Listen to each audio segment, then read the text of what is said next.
Good evening, everybody. Good morning, good afternoon, good evening, wherever you're at. This is James, president of the Jakl Den.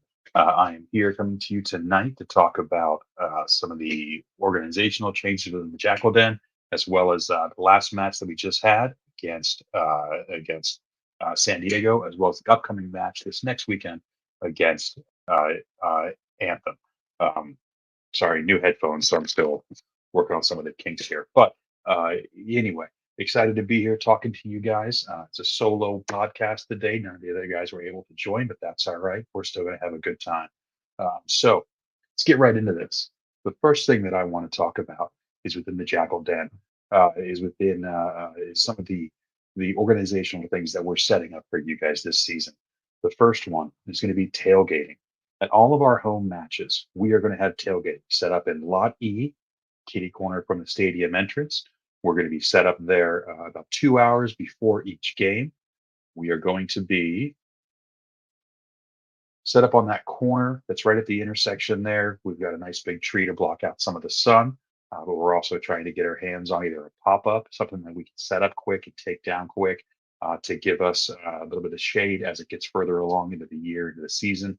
We all remember the last few games of last season. It was no fun tailgating in 100-degree weather, 110 degrees, whatever it was.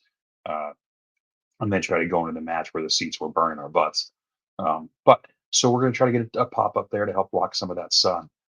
And then we're also talking to the organization to see if they can get us at least a trash can over there so we're not carrying our trash over to the stadium. But this last home game started at 3 p.m. there at Choctaw Stadium. We had people there setting up around 12:30 or 1 o'clock. We had a grill going with hot dogs and hamburgers and sausages. That's people over there with some coolers and some chairs. It was really good to reconnect, talk to people we haven't seen since the last season, talk about how things were going, then updates with the teams, even conversations about other sports and things that are going on in the area. So that was fantastic. That's a great location. We're right on the corner of the intersection there. We get a lot of traffic, get a lot of eyes on us, and that'll definitely increase once the Ranger games start happening too. So please, if you're coming to the games, please swing by. Again, Lot E, right on the corner, kitty corner from Choctaw Stadium. Come over, say hi, hang out with us. You'll see us. We'll all be in our gear, and we have a great time there. Uh, the next one is for the away games, the watch parties. Down the road, one of the things we want to do is definitely get set up with a single location, or as we grow, multiple locations around the DFW area so that no one has to drive too far to a watch party, but to be able to set these in stone for future games, multiple at a time. At the moment, we're kind of setting them up one at a time. We're passing the information along to you guys as best we can through social media and through these podcasts.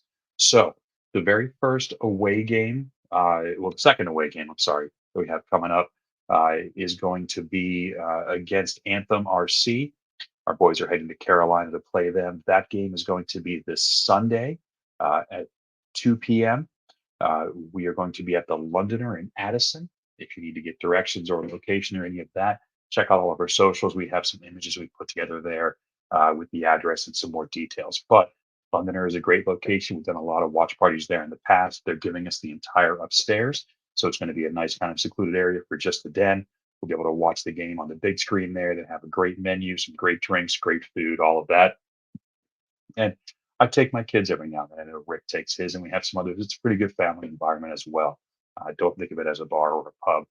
I know it's St. Patrick's Day. Make sure you're wearing our green. I guess this kind of counts as a little bit of green. But and then if you want to stick around there for more St. Patty's Day festivities, I'm sure they'll have a lot of stuff going on. But again, the Londoner at 2 p.m. this upcoming Sunday for the match against ARC. The next thing I want to talk about is these podcasts. We're doing these weekly. We're going to talk about, like we're doing now, some of the organizational things we want to let you know about, as well as we'll talk a few minutes about the game that just happened and a recap of that. And then we'll talk about the upcoming game. What I want to do in the past, it's always been me and Rick and Kabui and maybe Mike and some of the execs from the Jackal Den. What I want to do is start bringing in you guys, the members of the Jackal Den. Come talk to us. Tell us what you thought about the game. These are all done virtually. You don't need to be sitting in my office or sitting in. You can do it from wherever you want, just with your phone. It takes about 30 minutes at the most, and it's gonna be a lot of fun. I want to know what you guys saw, what you liked, what you didn't like, and what you think about the upcoming match. So if you're interested in that, please reach out to me on DMs to any of the social medias, and we'll get you set up with a week and a time period that works for you so we can record this. I think that'd be a great interaction with you guys. Now I want to talk about the home opener. So this was our first game back at Choctaw Stadium. First game of the season for us was an away game at LA, which we did fantastic on. The boys did great. Now we're back to our first home game here. This was great. It was a lot of fun walking back into the stadium through the iron gates to see that entranceway, to see Jack's there. They were giving out the magnet schedules. I was super excited about that. They didn't give them out last year. They only gave them out the first year. I'm excited they brought them back. So we've got it on the fridge here. So we always have when the games are at. There was also some of the Jackals there as soon as you walked in that were giving out these really cool signed calendars, schedules on them. It was awesome to get your hands on that. If you missed out, hopefully they have more of them coming up. Um, it was fantastic to be able to walk back in and see it, like kind of like going back to the second home thing. The vendors were still there. The rugby toss game was there. The merch stand, seeing all the different people and whatnot. It was excellent. Um, so that was really good. I really enjoyed the way this first game was set up. I feel like they had a lot of family interaction and especially a lot of the kids stuff going on the pitch. Whenever I see a lot of focus on the children, it reminds me that it's a family event. When I saw the Jackal Den players running out onto the pitch holding kids' hands, and I missed the little boy standing out in a wheelchair to hand the ball off to the teams before it started. They had the youth choirs singing the national anthem. They had Sam's Superstars, which I got to find out more details, but I believe it's a youth rugby organization in honor of Sangola. Um, to see all those things put together at halftime, they had the youth rugby boys out there playing little scrimmages on the pitch, which was fantastic to see. I'm also big into the veteran community, so I really enjoyed seeing our boys from Veterans Unchained out there holding the flag out for the national anthem. I was even honored to be selected as the veteran of the match. So thank you, Jackals, for doing that. That was fantastic. I enjoyed, and my family enjoyed seeing my face up there on the big screen and hearing my little bio read. That was awesome. Thank you to our announcer Lawrence White for getting my name right and all of that. It was really a cool experience. I look forward to connecting the Jackalden organization to Veterans Unchained, to their veterans in the crowd to be able to recognize like that. It means a lot. Um, so that stuff was very cool. Now that brings me on to my big question to you guys each week. I'm going to be posting this on the socials, and I want you to be honest. I want to know what the goods and the bads were of your fan interaction on these posts. I'm not looking for the players on the field. I'm looking for what did you like or not like about the stadium, about the vendors, about the promo nights, about the pricing, about how the seats are laid out, about anything and everything. Let me know. The Jackal Den has regular communications with the Jackal's administration. We're going to take all of these comments, good or bad, and pass them right along.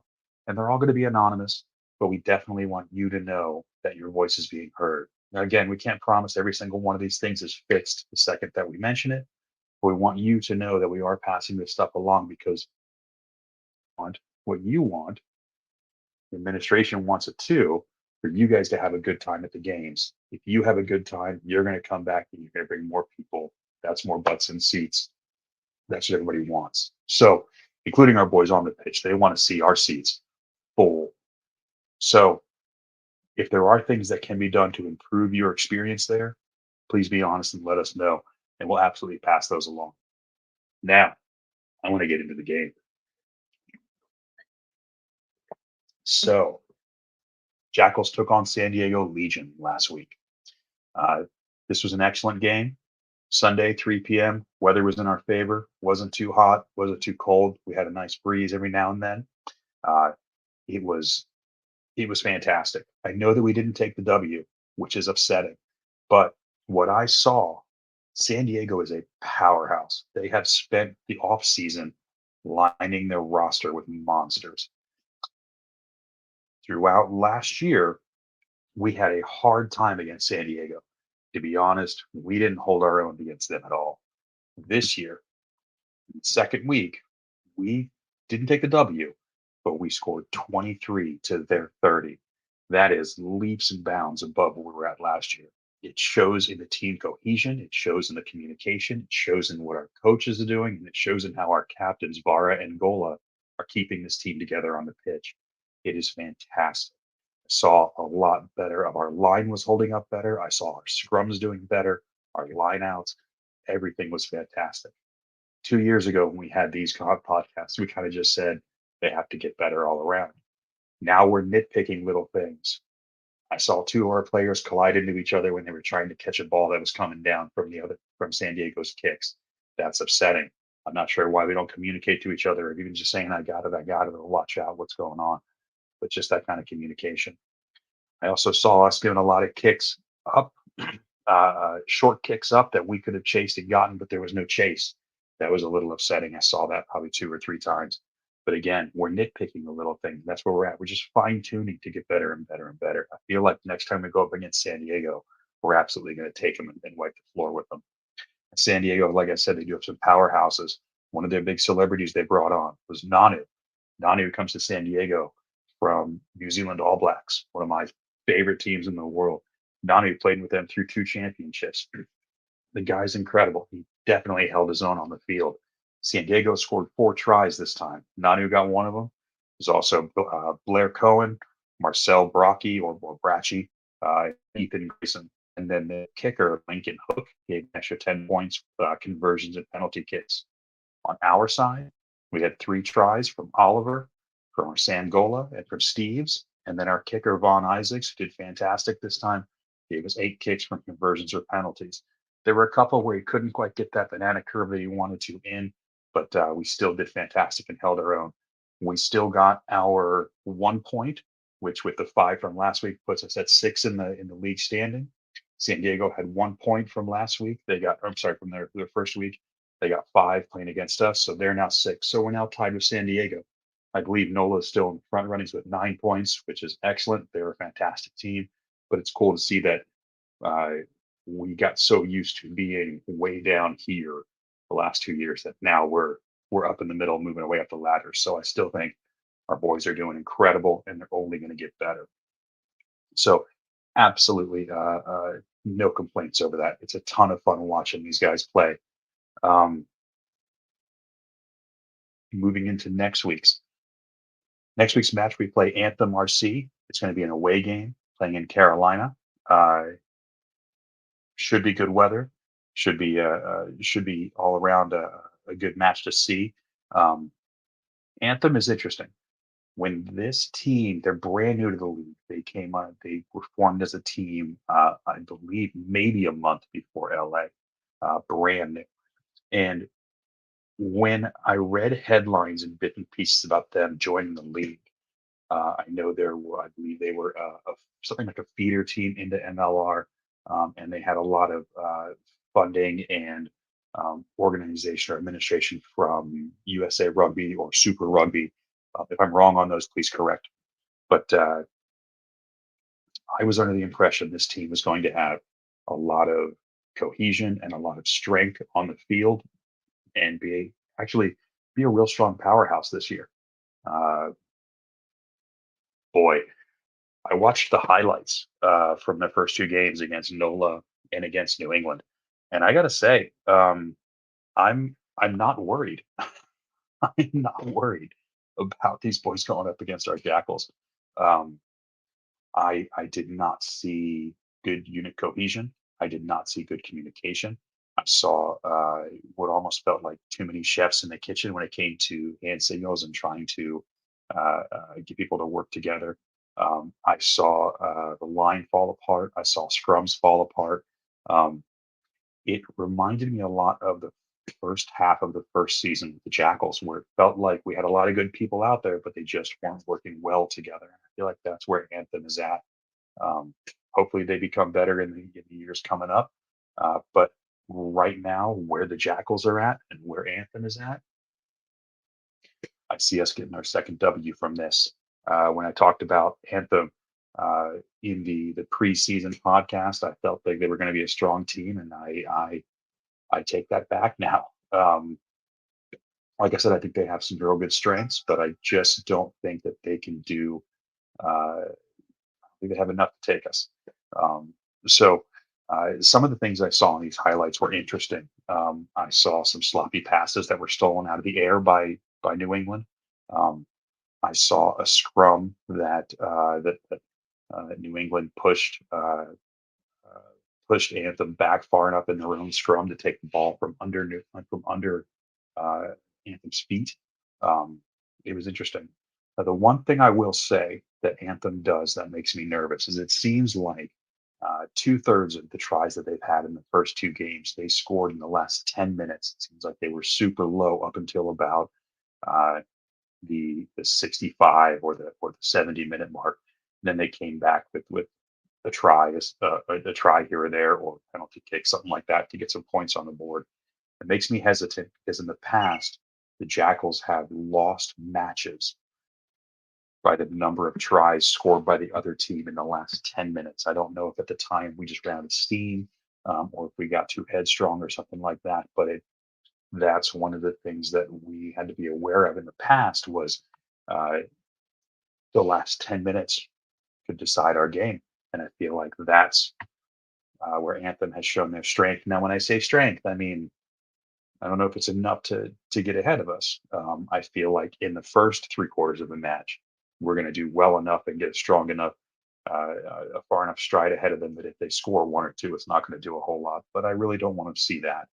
Um, I'm going to make my prediction, and I really hope I'm not jinxing us here, but I see Dallas beating Anthem around 35 to 17. I see us really coming out strong on this one.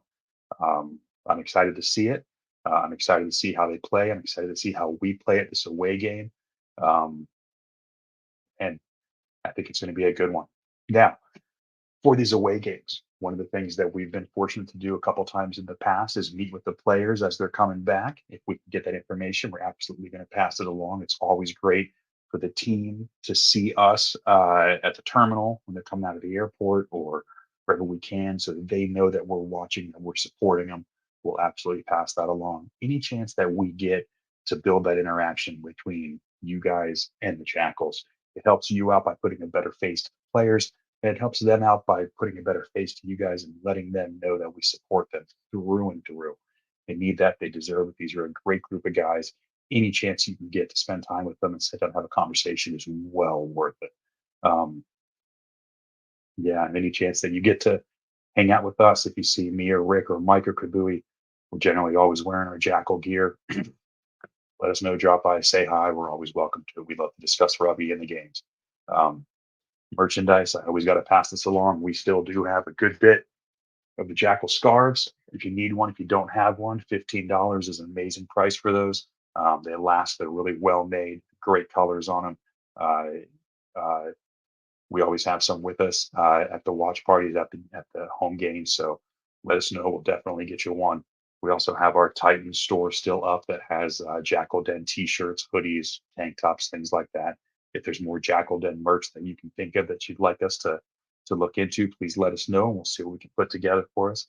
And on that note, what I was mentioning earlier about what you like and what you don't like, if there are merchandise ideas that you want to see from the Jackals, please let us know and we'll pass that along. If enough people come together and say they want Jackals shot glasses or uh, I don't know, Jackal's frisbee or whatever, we'll definitely pass that along and see what we can get over there. Like I said, please let us know, good or bad, how your fan interaction was, how your engagements are, and what we can do to help better that.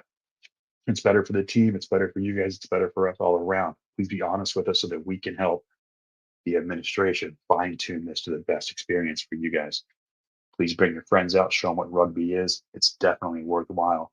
I look forward to seeing you guys in a couple of days on Sunday at 2 p.m. at the Londoner in Addison. Um, if you need help tracking any of us down, if you're watching this, you know we're on YouTube. We're also on Facebook. We're on Discord. I'm sorry, we're on uh, Twitter. Um, we're on a few more that I'm too old to know about, but we look forward to talking with you guys and having a great season with you. So with that, thank you for your time. Thanks for watching, and I will see you if nothing else here on the podcast next week. Take care. Good night.